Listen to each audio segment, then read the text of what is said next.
Et hello les investisseurs, j'espère que vous allez bien et bienvenue dans ce nouvel épisode dans lequel on va parler un petit peu crypto-actifs, notamment Bitcoin.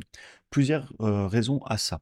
Tout d'abord, depuis la dernière vidéo qu'on avait fait sur le sujet en février où je vous avais parlé des proxys en bourse, eh bien BlackRock vient de sortir un iShare directement pour s'exposer au Bitcoin avec une réplication physique. Et on va donc en reparler un petit peu plus tard parce que c'est un sujet notamment qui m'a été évoqué par plusieurs membres dans le programme, l'envie de s'exposer à la crypto, mais pas forcément l'envie de comprendre la technologie qu'il y a derrière, de passer via des courtiers, etc. Parce que jusqu'il y a encore peu, c'était pas si simple que ça de s'exposer à la crypto. D'ailleurs, personnellement, quand j'avais commencé à m'exposer en mars 2020 et ensuite j'ai DCA sur plusieurs périodes pendant des années, eh bien, c'était pas si simple. Et aujourd'hui, on a beaucoup de nouveaux outils qui arrivent. Donc, on va en parler. Et aussi, évidemment, en fin de vidéo, je reviendrai sur le pourquoi je me suis intéressé aux cryptoactifs et pourquoi je continue à m'y intéresser. Autre point à noter, Bitcoin a repassé les 100 000 dollars. Je me rappellerai toujours de la date de la première fois qu'il les a touchés, c'était le 5 décembre. Et on vient de les repasser à nouveau. Évidemment, comme d'habitude, il s'agit en aucun cas de conseil en investissement. Je vous partage ma vision des choses et encore plus sur ces sujets-là. Clairement, chacun fera ses recherches, prendra ses propres décisions. Et je fais aussi cette vidéo parce que je veux échanger avec vous. Est-ce que vous utilisez un ETF, un proxy? Est-ce que vous exposez? Est-ce que vous exposez pas? C'est des sujets que j'aime bien débattre dans les commentaires, etc. Alors, tout d'abord, Bitcoin et les cryptoactifs, ça se démocratise et c'est aussi en train de plus en plus s'institutionnaliser. À mes débuts sur la crypto, clairement, c'était beaucoup plus difficile. Il y avait des plateformes spécialisées, c'était un petit peu le Far West. On pouvait aussi stocker directement sur la blockchain, mais il faut être un petit peu à l'aise avec la technologie qu'il y a derrière.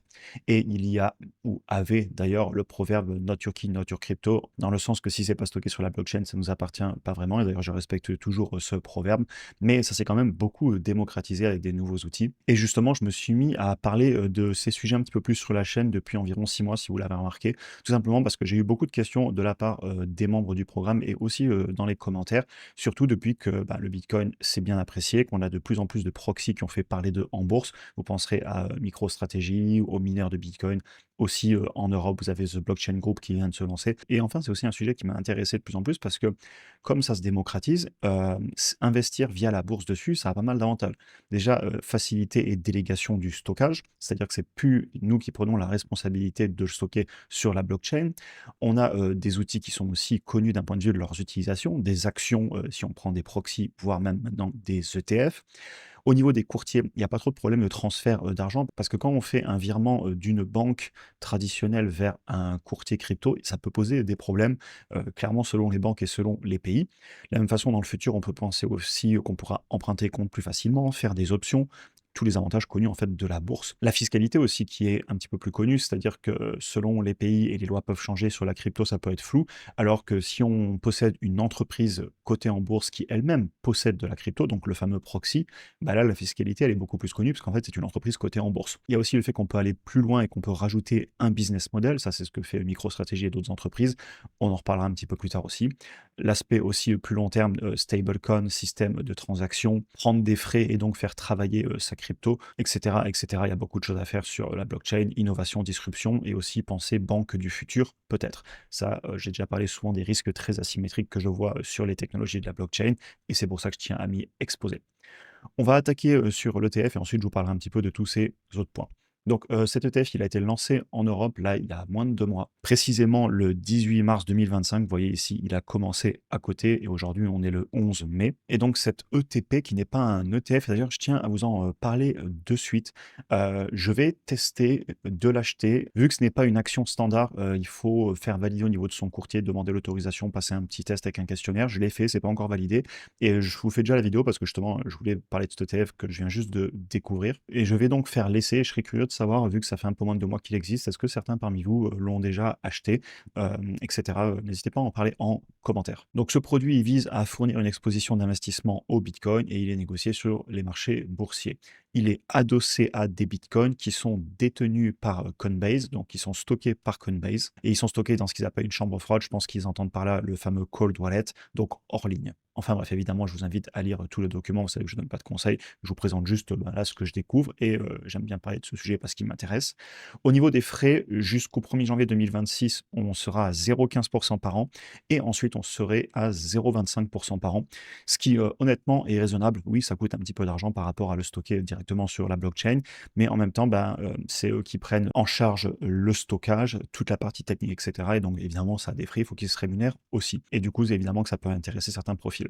Donc voilà un petit peu pour cet ETF, je vais le tester, je vais, m'y intéresser parce que ça fait très longtemps, justement qu'on cherche des moyens de s'exposer à la crypto et notamment à Bitcoin en bourse et jusqu'il y a encore 2 mois, il n'y avait pas d'ETF. Alors il y en avait d'autres qui avaient des paniers de crypto, selon les pays et cetera, mais c'était pas encore un énorme acteur comme BlackRock.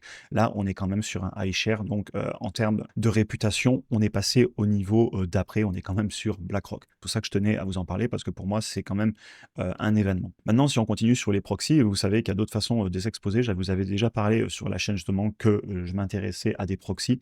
J'ai commencé à m'y intéresser comme, vous le voyez, à partir de mi-2024 et j'en ai beaucoup parlé dans le programme sur les vidéos exclusives. D'ailleurs, premier lien en description pour voir la page de présentation avec tout le contenu, du programme et notamment, bah, ces vidéos que je fais régulièrement et si je m'intéresse aussi à ces sujets, c'est parce que dans le futur, eh bien, il y a des entreprises certainement et d'ailleurs BlackRock aussi via leurs ETF qui pourront peut-être utiliser ces dépôts en cryptoactifs pour faire des choses qui vont un petit peu plus loin.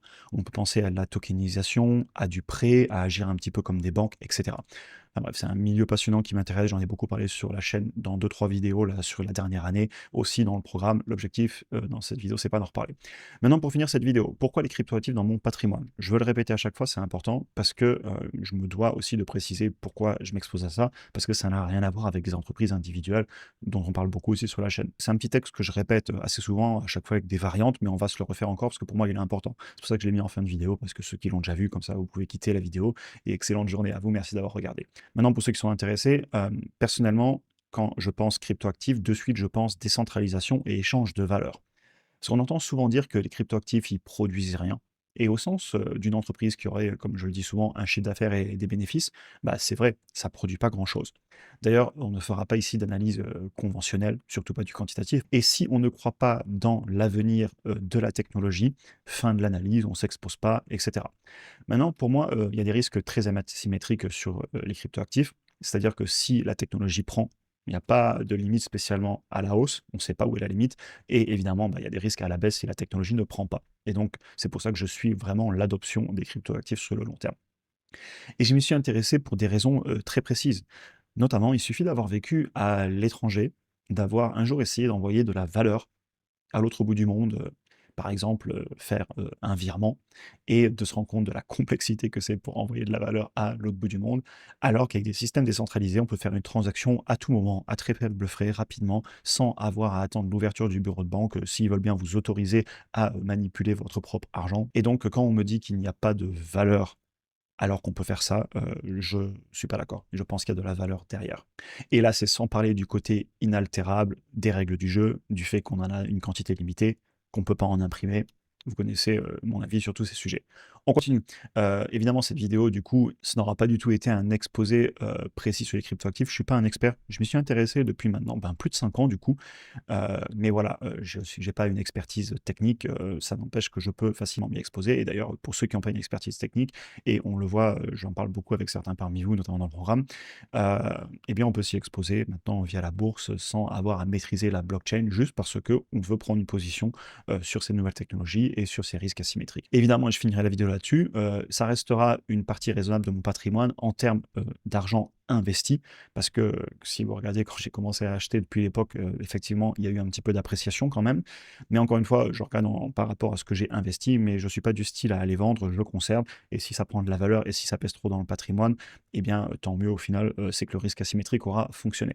Mais comme vous le savez, je prône l'idée de gérer son patrimoine de façon générale en diversifiant entre différents actifs, selon aussi son profil investisseur, âge, capacité à rebondir, à prendre des risques, à gérer ses émotions, etc. Et c'est pour ça que même moi, je reste prudent sur mon exposition. Et le DCA que j'alloue dessus est assez raisonnable au fur et à mesure des années par rapport à ce que je peux mettre sur les autres actifs. Je gère ça en permanence pour ne pas mettre tous mes œufs dans le même panier. Enfin bref, c'était une vidéo qui était importante pour moi. On n'en parlera pas si souvent que ça, hein. Comme vous le savez sur la chaîne, on parle beaucoup actions individuelles. Mais il n'empêche que vu que la crypto commence à faire de plus en plus son petit bout de chemin dans le monde institutionnel, dans la bourse, eh bien, je me mets à en parler de plus en plus parce que ben, c'est aussi un sujet qui intéresse. J'espère que la vidéo vous aura intéressé. Je vous souhaite une excellente journée et à très bientôt pour un prochain épisode.